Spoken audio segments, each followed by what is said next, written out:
When the lawyer said my name, laughter filled the room. My mother leaned back in her chair, looking smug, as if she'd been waiting for this moment. "Go on," she said, eyes glinting. "Let's hear what my son's worth." The lawyer cleared his throat and continued.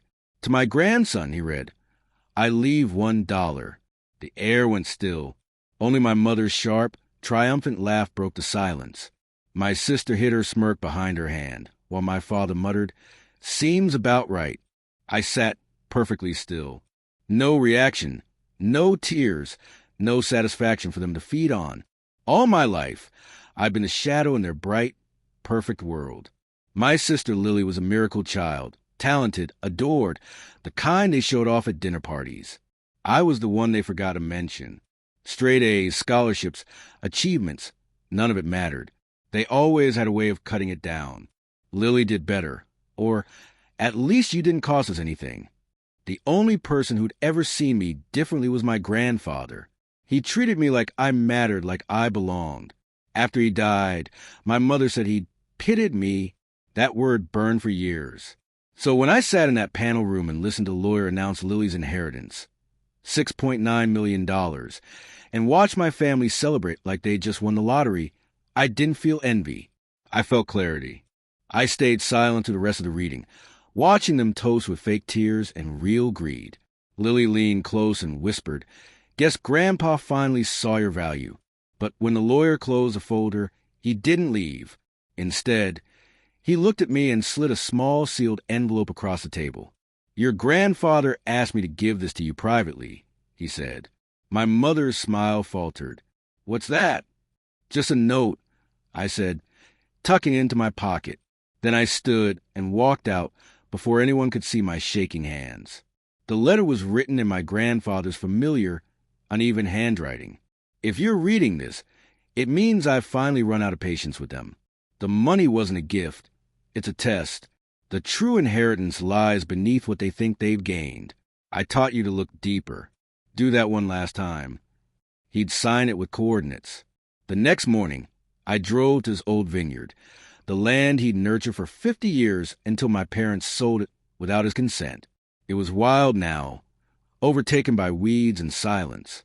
I followed the coordinates to the oak tree where he and I used to sit when I was a child. He'd always tell me, "Roots remember what people forget." I started digging. The shovel struck something solid, metal. Inside a rusted lockbox were files, flash drives, and another note. They believe they inherited wealth. What they inherited is ruin. Every company, every account, every trust is linked to the shell corporations I built under their names. The money will consume them, but you hold the claws, the key to free them or finish them. The choice will be yours. Beneath it was an amended will, transferring everything, properties, trusts, and assets, to me, effective only once their greed was proven. I didn't rush. I waited. I watched. Within months, Lily bought a mansion, a yacht, launched or influenced a brand. My parents spent lavishly, renovations, vacations, luxury cars. 6 months later, the audits began. Tax fraud, forged accounts, embezzlement, all tied back to them. The inheritance had been a trap. Every paper trail led to one signature, my mother's. One night, she called me. Her voice cracked with panic. "They're freezing everything. The accounts, the assets, everything. They're saying it's fraud." I listened quietly. "Grandpa warned you." I said finally. "You just never listened." "You," she spat, trembling. I read his letter. I said, "Calm. You told me to make my own way." I did. 3 weeks later, their mansion hit the market. My sister's company collapsed. My father vanished into bankruptcy hearings. I bought back the vineyard under my name. I restored it, replanted the fields, brought it back to life. When the first harvest came, I sent a single crate of wine to their new address. The label read, "Roots Remember." I can still see my mother smirk from that day at the reading. How sure she was that I'd been stripped of everything. It's strange how easily a smile can turn into a scream. When people ask how I built my wealth, I tell them the truth. I didn't build it. I just inherited it, properly. Some legacies are written in ink.